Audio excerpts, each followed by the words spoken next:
ذرا ایک ایسے رشتے کے بارے میں سوچے جو سائنس کو بھی مات دے دے، ایک ایسا تعلق جس کا انجام ایک ایسے راز پر ہو جو ایف بی آئی جیسی ایجنسی کو بھی چکر کھا کر رکھ دے۔ آج ہم بات کریں گے ایلر جڑواں بہنوں کی۔ یہ ایک ایسا کیس ہے جہاں آ کر میڈیکل سائنس کی حدیں بھی ختم ہو جاتی ہیں۔ یہ ایک جملہ، بس یہی ایک جملہ ایلر جڑواں بہنوں کی پوری کہانی کا نچوڑ ہے۔ ایک ایسی پہیلی جس نے بڑے بڑے ماہرین کو یہ سوچنے پر مجبور کر دیا کہ آخر سائنس کہاں ختم ہوتی ہے اور وہ کیا ہے جو ہماری سمجھ سے بالاتر ہے، وہ کہاں سے شروع ہوتا ہے۔ تو بات ہے بوبی اور بیٹی ایلر کی۔ یہ دو ہم شکل جڑواں بہنیں تھیں اور 1951 میں یہ صرف بہنیں نہیں تھیں بلکہ یوں سمجھیں کہ ایک ہی وجود کے دو حصے تھے۔ ان کا رشتہ صرف خاندانی نہیں تھا، یہ اس سے کہیں بڑھ کر تھا، ایک ایسا غیر معمولی تعلق جو پہلے ان کی زندگی کی پہچان بنا اور آخرکار ان کی موت کی وجہ۔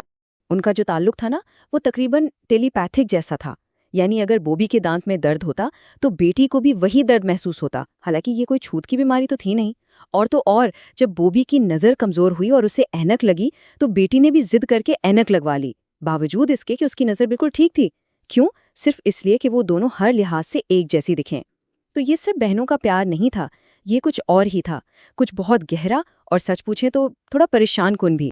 تو کچھ عرصے تک تو سب ٹھیک چلتا رہا، ان کی ایک جیسی زندگیاں بالکل پرفیکٹ لگ رہی تھیں، لیکن پھر صرف ایک غیر متوقع فیصلے نے ان کا یہ جو پرفیکٹ عکس تھا نا، اسے توڑ کر رکھ دیا، اور یہیں سے واقعات کا وہ سلسلہ شروع ہوا جس کا انجام بہت ہی المناک تھا۔ دیکھیں، 2 سال تک تو دونوں نے کندھے سے کندھا ملا کر کام کیا، لیکن پھر اچانک بوبی نے نوکری چھوڑ دی اور گھر واپس آ گئی۔ اب یہ صرف نوکری بدلنے کی بات نہیں تھی، یہ ان کے اٹوٹ رشتے میں پڑنے والی پہلی دراڑ تھی، اور کسی کو سمجھ نہیں آیا کہ آخر اس نے ایسا کیوں کیا۔ اس نے بس ایک ہی وجہ بتائی کہ اسے اپنی نوکری سے نفرت ہے، بس۔ تو اس علیحدگی کا بوبی پر کیا اثر ہوا؟ یقین کریں، تبدیلی حیران کن تھی۔ وہ لڑکی جو کبھی محفلوں کی جان ہوا کرتی تھی، وہ اب بالکل تنہا ہو گئی تھی۔ اس نے خود کو دنیا سے الگ اپنے کمرے میں بند کر لیا تھا، جیسے وہ اپنے ماضی کا صرف ایک سایہ بن کر رہ گئی ہو۔ اور یہ سلسلہ چلا پورے 2 سال تک۔ بوبی اپنی اس خود بنائی ہوئی قید میں ہی رہی، لیکن ہر ہفتے کے آخر میں جب بیٹی اس سے ملنے آتی تو جیسے ایک چمتکار ہوتا تھا، بوبی پھر سے وہی زندہ دل اور خوش مزاج لڑکی بن جاتی، جیسے بیٹی کی موجودگی اس میں دوبارہ جان ڈال دیتی ہوں۔ لیکن یہ سب کچھ عارضی تھا، بس تب تک جب تک اس کی بہن اس کے ساتھ ہوتی۔ پھر 2 سال بعد بیٹی نے بھی نوکری چھوڑ دی اور گھر واپس آ گئیں۔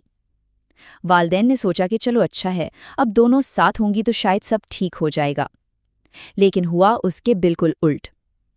اس ملاپ نے دونوں بہنوں کو ایک اور بھی گہری مشترکہ تاریکی میں دھکیل دیا۔ اب ان کا رویہ بہت ہی عجیب اور پریشان کن ہو گیا تھا۔ وہ جیسے ایک وجود بن گئی تھیں، ایک ہی بستر پر سونا، ایک ساتھ حرکت کرنا، یہاں تک کہ بولنا بھی ایک ہی آواز میں۔ والدین کھانے کے لیے بلاتے تو دونوں کی طرف سے ایک ہی سرد آواز میں جواب آتا، ہمیں بھوک نہیں ہے۔ ان کے جسم کمزور پڑنے لگے، جو اس بات کا ثبوت تھا کہ وہ دنیا سے کتنا دور جا چکی ہیں۔ اب ظاہر ہے والدین تو پریشان تھے ہی، آخرکار وہ انہیں ایک ماہر نفسیات کے پاس لے گئے جس نے ان کی حالت دیکھ کر، یعنی ان کی شدید تنہائی اور خوف کو دیکھ کر دونوں میں شیزوفرینیا کی تشخیص کی۔ ایک طرح سے یہ ان کے اس عجیب رویے کی ایک منطقی وضاحت لگ رہی تھی، ان کے اس جنون کو ایک نام مل گیا تھا۔ لیکن اس تشخیص سے بھی کوئی فائدہ نہیں ہوا۔ جو اینٹی سائیکوٹک دوائیں انہیں دی گئیں، جو اس کا معیاری علاج تھا، وہ بالکل بے اثر ثابت ہوئیں، بلکہ ایسا لگ رہا تھا کہ ان دواؤں سے حالات اور بگڑ رہے ہیں۔ وہ دونوں اپنی ہی دنیا میں مزید گم ہوتی جا رہی ہیں اور ہر کسی پر، یہاں تک کہ اپنے والدین پر بھی شک کرنے لگی تھیں۔ تو جب دواؤں نے بھی کام نہیں کیا تو والدین نے ایک بہت مشکل فیصلہ کیا، انہیں ہسپتال میں داخل کروانے کا۔ یہ ایک حل ہونا چاہیے تھا، لیکن یہ تو امید اور مایوسی کے ایک نہ ختم ہونے والے چکر کا آغاز ثابت ہوا۔ یہاں ایک بہت عجیب بات سامنے آئی۔ دیکھیں، ہسپتال میں جب تک انہیں ساتھ رہنے دیا جاتا، ان کی حالت بہتر ہونے لگتی، وزن بڑھ جاتا، وہ خوش رہنے لگتی۔ لیکن جیسے ہی وہ گھر واپس آتی، وہ پھر سے اپنی پرانی حالت میں، اپنی ہی الگ تھلگ دنیا میں واپس چلی جاتی، اور یہ دل دہلا دینے والا سلسلہ 1 سال سے زیادہ عرصے تک چلتا رہا۔ آخر کار ایک نیا اور سچ کہیں تو ایک خوفناک خیال سامنے آنے لگا۔ کیا ہو اگر تشخیص ہی غلط ہو؟ کیا ہو اگر شیزوفرینیا بیماری نہ ہو بلکہ اس کی صرف ایک علامت ہو؟ کیا ہو اگر اصل بیماری خود ان کا رشتہ ہو، ایک ایسی شدید باہمی انحصاری جو انہیں اندر ہی اندر سے کھا رہی تھی؟ اس بالکل نئے نظریے نے ایک انتہائی قدم اٹھانے پر مجبور کر دیا۔ جڑواں بہنوں کی مرضی کے خلاف ڈاکٹروں نے ایک آخری مایوس کن تجربہ کرنے کا فیصلہ کیا، انہیں زبردستی الگ کرنے کا۔ وہ یہ دیکھنا چاہتے تھے کہ کیا وہ ایک دوسرے کے بغیر زندہ رہ بھی سکتی ہیں یا نہیں۔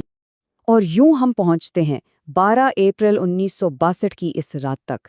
بہنوں کو آخری بار ہسپتال لایا گیا تھا، لیکن اس بار انہیں الگ کر دیا گیا، ہسپتال کے 2 مخالف کونوں میں، الگ الگ وارڈز میں۔ کہتے ہیں کہ ان کی چیخیں ہسپتال کے کوریڈورز میں گونجتی رہیں، لیکن عملہ اپنے فیصلے پر ڈٹا رہا۔ الگ کیے جانے کے صرف چند گھنٹے بعد رات کے 12:55 پر ایک نرس معمول کے چیک اپ کے لیے بوبی کے کمرے میں گئی۔ اس نے دیکھا کہ بوبی اپنے بستر پر بالکل بے حس و حرکت پڑی تھی۔ بوبی ایلر مر چکی تھی۔ لیکن اس رات کی ہولناکی یہیں ختم نہیں ہوئی۔ ٹھیک 5 منٹ بعد ہسپتال کے دوسرے کونے میں ایک ڈاکٹر بیٹی کو دیکھنے گیا، اور اس نے بھی بیٹی کو بالکل اسی حالت میں پایا، وہ بھی مر چکی تھی۔ اور یہاں سے یہ کہانی ایک بالکل ہی عجیب موڑ لیتی ہے۔ دونوں بہنوں کی موت کی وجہ نامعلوم، بیماری کا کوئی نشان نہیں، خودکشی کا کوئی ثبوت نہیں، کسی قسم کے تشدد کا کوئی سراغ نہیں۔ کئی پوسٹ مارٹم ہوئے، لیکن سائنس کے پاس کوئی جواب نہیں تھا۔ اس کیس نے تو سب کو چکرا کر رکھ دیا۔ ہسپتال کے ڈاکٹر، ریاست کے تفتیشکار، یہاں تک کہ FBI کو بھی شامل کیا گیا، لیکن نتیجہ ہر بار ایک ہی تھا۔ 2 صحت مند نوجوان لڑکیوں کی تقریباً ایک ہی وقت میں بغیر کسی وجہ کے موت۔ اس کی کوئی منطقی وضاحت نہیں مل سکی۔ جب سائنس نے ہاتھ کھڑے کر دیے تو ایک ہی نظریہ سامنے آیا، جو سائنسی کم اور روحانی زیادہ تھا۔ ان کا علاج کرنے والے ایک ڈاکٹر کا یہ ماننا تھا کہ الگ ہونے کا صدمہ اتنا شدید تھا کہ جڑواں بہنوں نے بس مرنے کا فیصلہ کر لیا۔ انہوں نے اپنی جان دے دی، اس امید پر کہ شاید دوسری دنیا میں وہ پھر سے ایک ہو جائیں گی۔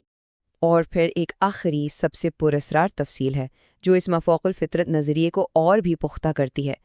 جب ان کی لاشیں ملیں تو وہ دونوں اپنے بستروں پر ایک بہت ہی عجیب پوزیشن میں تھی۔ ایسا لگ رہا تھا جیسے انہوں نے جان بوجھ کر خود کو ایسے لٹایا تھا کہ اگر ان کے بیچ کی دیواریں نہ ہوتیں تو وہ مرتے وقت سیدھا ایک دوسرے کی آنکھوں میں دیکھ رہی ہوتیں۔ تو آخر ایلر جڑواں بہنوں کی سچائی کیا تھی؟